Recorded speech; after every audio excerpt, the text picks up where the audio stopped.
September 8th is International Literacy Day, a day created by the United Nations Educational, Scientific, and Cultural Organization to remind the public of the importance of literacy and to advance the literacy agenda towards a more literate and sustainable society.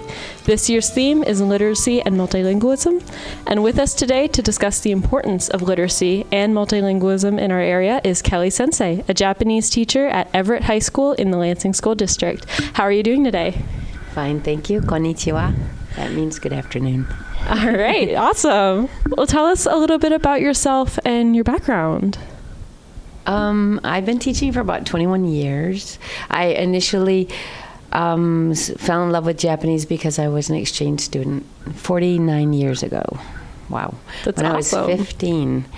And I literally looked at some Japanese when I was there. I didn't understand a word of it. And I said, could you do this for the rest of your life and learn these crazy characters and this language? And I said, yes. And I think I fell in love with the writing system first. And then the language came secondary because I was into art. Mm-hmm. And it's so beautiful. So really, the writing system is what I fell in love with first. That's really cool. Where did you go to get your teaching degree? University of Wisconsin. Awesome. Madison, yep. All right, so what do you enjoy about your job? Okay, I don't know why, but I love teaching kids, but I love seeing that look on their face when they get it, and when they start speaking Japanese and it just starts popping out of their mouth, and they're going, what am I doing? What did I say? Mm-hmm. And it's exotic because it's Japanese. It's not Spanish or French or German, and so we see it happen a little slower, like because the writing system is hard.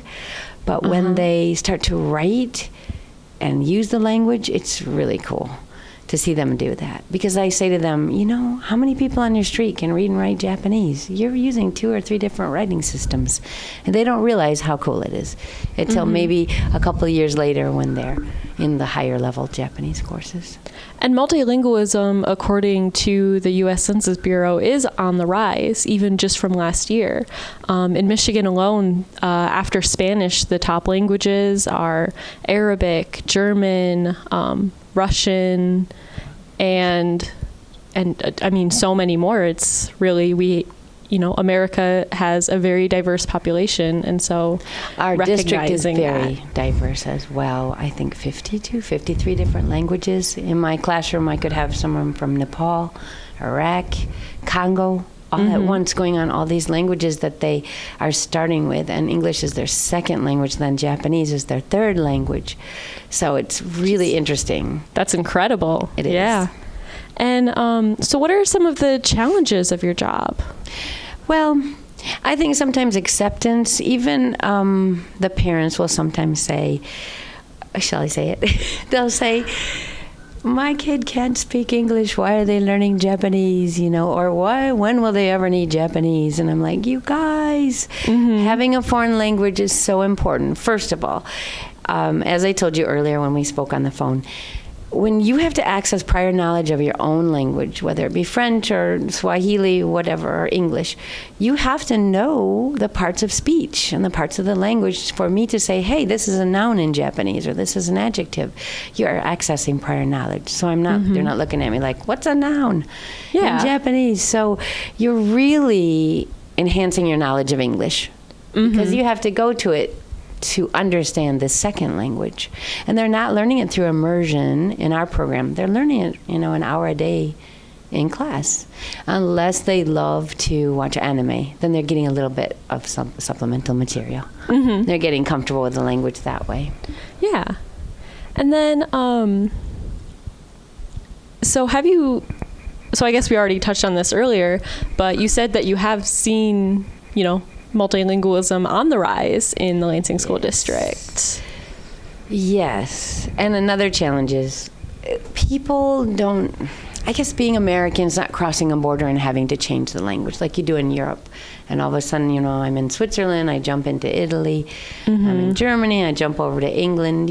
We're a much larger space, and so a large country. It's hard unless you're into languages to say, why do you need this? And some of our kids are really young and not really they don't know what they want to go into. But they do rub shoulders with all these kids from all over the world, but sometimes you'd be surprised.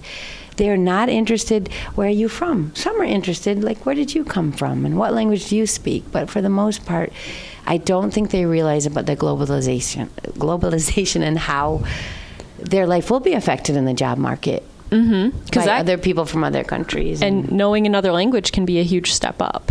Yeah, and I think they're kind of getting it like for their resume or their interview for college or in some way for their college entrance resumes and their essays. They're like, I get it now why I might need this. But I think at the high school level, we just want to plant the seed and get them started. Like, will you do anything with this later? Will the challenge of learning a language that doesn't have an alphabet for a writing system help you to be better in band or better in math class because you're challenged and you say, hey, I can do this? Yeah. I think academically it helps them a little bit more too. Just take a language. For sure. So what do you think about different language learning apps and programs such as, Duolingo, Rosetta Stone, and CADL's very own Pronunciator app? Yes, I did try Pronunciator for the first time yesterday. I liked it. I want it to be, I just hope that a lot more kids can have exposure to it. And now that I've learned that they can use their card, I hope a lot of kids have it. And I'll introduce it to them and say, hey, this is out there.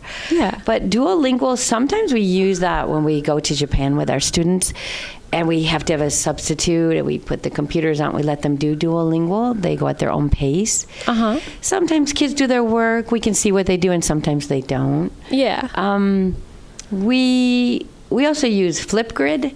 That's where kids can record their voices and do self-introductions, and teachers can look at it. There's also, I think a lot of teachers know Seesaw. It's where the class records themselves from their phone or their computer, and then we can look at it. Okay. To see what they did. It's very total engagement. Kids are into it. Yeah. You know what I mean? Sometimes it's noisy in the background, but they're speaking the target language, and they're using technology, and they like to videotape themselves. So. And even just to have that accessibility and ease to be able to pull that up on your phone or on your laptop and get that practice in. You don't have to, like you said, you have an hour a day to teach these students, and to have that supplemental learning accessibility is, at least I think it would be really nice. Well, nowadays there's so much. Another one I want to mention was Japanese 101. It's a podcast. You can do it for free or pay, and you get all these materials. I mean, 20 years ago, we couldn't get any Japanese materials.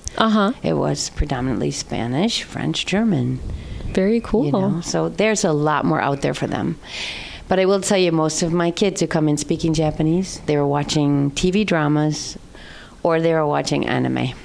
Okay. I'm going to tell you right now, it's still that way, that a lot of our kids who take Japanese like manga, you say maybe manga, comic books, manga, and anime. So I'm happy about that. That gets their foot in the door. Well, that's honestly really good to hear, and that's actually something that people have access to when they have a CADL card. Is we have a lot of online services that give you access to manga, to anime, comic books, and even TV shows and movies. Wow, I didn't know the TV shows, but a lot of my students do get manga, comic books from this library. Oh, yep. They've told me. I'm a huge fan of Ruby myself, which is which is this really cool anime show. But I just found out that we have it on Hoopla, and I was beyond excited. Okay, I'm embarrassed. I never heard of it. There are so many that my students tell me about that I don't have time to watch. That I'd like to introduce to the class. There's just so much stuff out there. There's too much now. All right. Well, what advice would you give people who are looking to learn another language? Good advice. Well, be curious and use all the technology out there. Also, try to, in school, if they don't have the language that you want, try to do it online. I know a lot of kids who never took a class, but they were so into it, they did an online class. If they do come to school and want to do it, be open to it. I mean, the first thing is be curious. Don't shut down when it gets hard. Just research the country a little and say, this is cool. Why do I like it? Make a connection to the cultural things, like anime, to food, to Japanese food. Crazy. We love we love to push the Japanese food. We love to cook it in our class too sometimes. But yeah, you got to find something that you like. Yeah. And then connect it to the language, because language learning is fun, but you're going to have to work at it. You got to realize it's a commitment. You can't master it in just a couple of years. For sure. Yeah, some kids say, "Are you fluent?" I'm like, "Yes, but I still make mistakes too." I mean, don't we all? Even in our native language, Yes. don't we all? And so is there anything else that you'd like to share, or any additional thoughts that you want people to know? Oh, keep supporting our programs. We'd love to have even more languages in the schools. But yeah, and just, always keep learning and always find a way to realize you're going to be a global citizen. You're affecting the lives of other people. And everything you do to learn about other countries and languages is going to make you, that much more aware. All right. Well, thank you so much for joining us. Have a great day, and thank you for listening. Thank you very much. ありがとうございました。